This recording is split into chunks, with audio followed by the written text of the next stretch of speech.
it in writing. Documentary and object evidence must be formally offered after a party finishes presenting all its testimonial evidence. Objections. Objections in court are formal statements by a party challenging the admissibility of evidence of the property of a question posed to a witness. Rule 132 of the Rules of Court governs the presentations of evidence, including when and how objections should be made. Testimonial evidence must be offered when the witness takes the stand so the court knows their statements are being submitted as evidence. Jurisprudences. Mere identification of documents and the marketing thereof as exhibits does not confer any evidentiary weight on the document unless these are formally offered. When a party wants to object to evidence being presented in court, they must do so right away, either immediately after the evidence is offered or as soon as witness starts testifying if there was no formal offer. Documents which may have been marked as exhibits during the hearing but which were not formally offered in evidence cannot be considered as evidence, nor can they be given any evidentiary value. Just saying a document is an exhibit isn't enough to make it part of the evidence.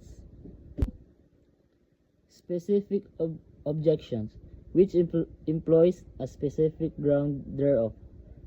A party must specify the ground or grounds for the objection. Specify is necessary. Hearsay, original document, rule, incompetent, irrelevant, or immaterial. Specific objection. A specific objection requires the party to clearly state the exact legal reason for opposing evidence or testimony. General objection uses broad or sweeping grounds such as irrelevant and incompetent. General objects are discouraged. When to make an objection, one must be made as soon as the witness begins to testify. 2. As soon as the ground thereof become reasonable apparent. 3. When the document or object evidence is offered in evidence. 4. As soon as the party presenting the judicial affidavit of his witness in place of direct testimony shall state the purpose of such testimony at the start of the presentation of the witness. The adverse party may move to disqualify the witness or to strike out his affidavit or any of the answer found in it on ground of inadmissibility. Note: grounds not raised at the appropriate time are deemed void. General objection. A general objection uses vague or broad reasons like irrelevant or incompetent without specifying why. Simply saying "I object" is discouraged because it doesn't clearly explain the issue, making it harder for the court to rule properly. Specific grounds are preferred for clarity. Section 39. When may a witness answer be stricken on the record? 1. Where a witness answered the question before the adverse party had the opportunity to voice fully its objection, and such objection is found to be meritorious, the court shall sustain the objection and order the answer given to be stricken off the record. 2. Where a question is not objectionable, but the answer is not responsive. 3. Where a witness testify without a question being posed or testify beyond limits set by the court. 4. When the witness does a narration instead of answering the question. If such objection is found to be meritorious, the court shall sustain the objection and order such answer, testimony, or narration to be stricken off the record. 5. When the answer is incompetent, irrelevant, or otherwise improper. Continuing object. Some courts allow a continuing object on a particular line of questioning or a specific document to avoid repetitive objections. However, a continuing objection must be clearly made on the record and the court must allow it. Objection must be made as soon as the witness begins to testify, because any improper or inadmissible evidence can affect the fairness of the trial. Raising an object early helps the judge address the issue immediately and prevents the jury from being influenced by potentially unfair testimony. Tender of exclusive evidence.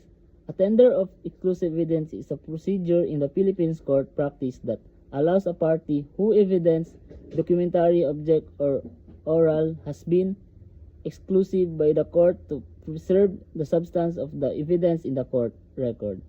This is important for purpose of appeal so that the appellate court can review what was excluded and determine if the trial court erred.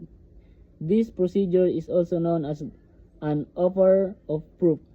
This ensures that the excluded evidence is available for review on appeal, should the party wish to assign the exclusive as an error. A witness answer can be removed from the record if it was given before a proper objection was made and the objection is valid.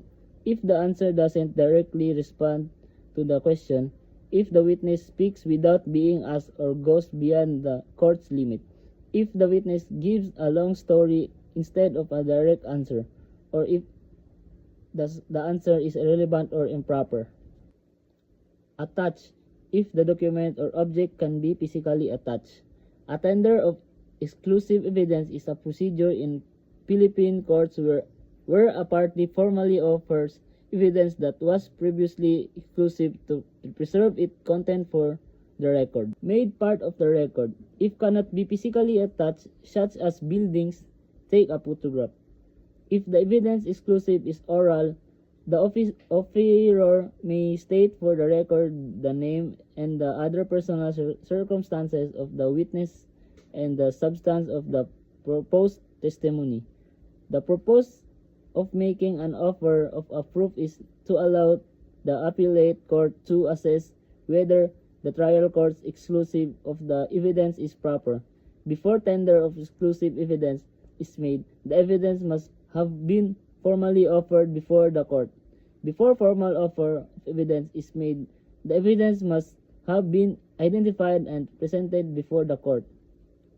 If the court rejects certain evidence like documents or objects, the person who tried to present it can still ask to have those items included in the official case record if the excluded evidence is spoken or oral. The person can simply state on a record who the witness is and summarize what the witness would have said. That ensures that even rejected evidence is noted for reference. Before evidence can be formally offered in court, it must first be identified, described, or marked and presented the court. This ensures the court knows exactly what the evidence is before ruling on its admissibility. If the court excludes the evidence, the party can still preserve it for appeal by making a tender of exclude evidence, for example, by attaching a document to the record or summarizing what a witness would have said. Example: suppose a party offers a document as evidence but the court exclude it. The party may then request that the excluded document be attached to the case record as a tender or exclusive evidence if the excluded evidence is oral. Testimony: the party may state for the record the witness names and what the testimony would have been.